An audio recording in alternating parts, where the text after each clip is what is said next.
പോയ കാലത്തെ ഭക്ഷണ സമൃദ്ധി വിളിച്ചോതി ആട്ടിക്കൂട്ട.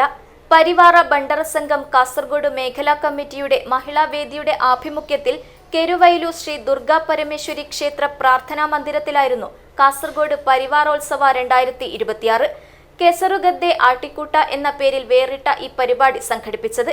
തുളുനാടിന്റെ വിവിധ ഇനം തനത് ഭക്ഷണ വിഭവങ്ങൾ നിറക്കാഴ്ചയൊരുക്കിയ ആട്ടിക്കൂട്ട നാടിന്റെ ഉത്സവമായി. ബജറ്റിനിണങ്ങിയ വിവാഹാഭരണങ്ങളുടെ വൈവിധ്യമാർന്ന കളക്ഷനുമായി റോഷി ജ്വല്ലറി. പുതുമയും പാരമ്പര്യവും ഒത്തുചേരുന്ന designs. Roshi jewellery, gold and diamonds, bank road and court road, Kasaragod. Forever Shine.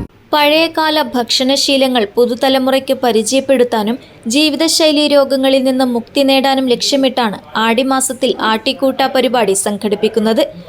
പോയ കാലത്തെ കുടുംബ സൗഹൃദത്തിന്റെയും ആരോഗ്യകരമായ ഭക്ഷണശീലത്തിന്റെയും ഓർമ്മയുണർത്തുന്ന ആട്ടിക്കൂട്ട തുളുനാട്ടിലെ ഭക്ഷണോത്സവമാണ്.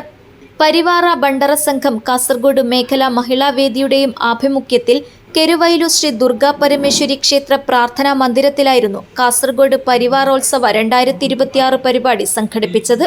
അംഗങ്ങൾ വീട്ടിൽ തയ്യാറാക്കിയാണ് വിഭവങ്ങൾ ഇവിടെ എത്തിച്ചത്.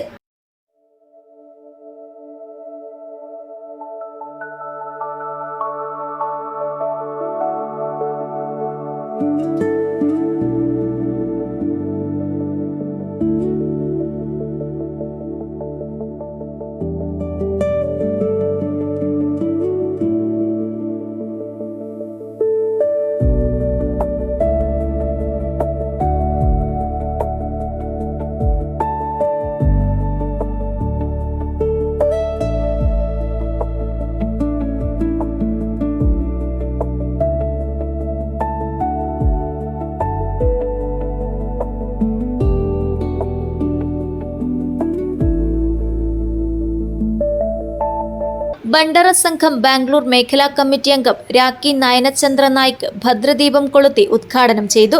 പ്രൊഫസർ ഡോക്ടർ ജയപ്രകാശ് നായിക് അധ്യക്ഷത വഹിച്ചു. ചടങ്ങിൽ മുതിർന്ന ദമ്പതികളായ കൊല്ലംപാടി ശ്രീ ബാലകൃഷ്ണ നായിക്, ശ്രീമതി സുശീല നായിക് ദമ്പതികളെ ആദരിച്ചു. യോഗീഷ് നായിക് മധുർ സ്വാഗതവും ബേബി എസ് നായിക് നന്ദിയും പറഞ്ഞു. ചടങ്ങിൽ കർഷകരെയും പ്രമുഖ വ്യവസായികളെയും ആദരിച്ചു. ലീലാവതി കെ നായിക്, മധുർ പഞ്ചായത്ത് വിദ്യാഭ്യാസ ആരോഗ്യ സ്ഥിരം സമിതി ചെയർപേഴ്സൺ ഷക്കീല അശോക് നായിക്, ശ്രീനിവാസ് നായിക്, പുരുഷോത്തം എം നായിക് എന്നിവർ സംസാരിച്ചു. ശരത് നായിക് അമൈ പരിപാടി നിയന്ത്രിച്ചു. നാടിന്റെ ഉത്സവമായി മാറിയ ആട്ടിക്കൂട്ട പരിപാടി നൂറുകണക്കിന് പേർ പങ്കെടുത്തു. പ്രദേശത്തിന്റെ തനത് ഭക്ഷണ സംസ്കാരം പുനരുജ്ജീവിപ്പിക്കാനും സാമുദായിക കൂട്ടായ്മയുൾപ്പെടെ പ്രോത്സാഹിപ്പിക്കുന്നതിനുമായി സംഘടിപ്പിച്ചു വരുന്ന ആട്ടിക്കൂട്ടം ആഘോഷം ഓരോ വർഷവും ഒരു നാടൊന്നാകെ ഉത്സവമായി ഏറ്റെടുക്കുകയാണ്. News bureau, Kasaragod.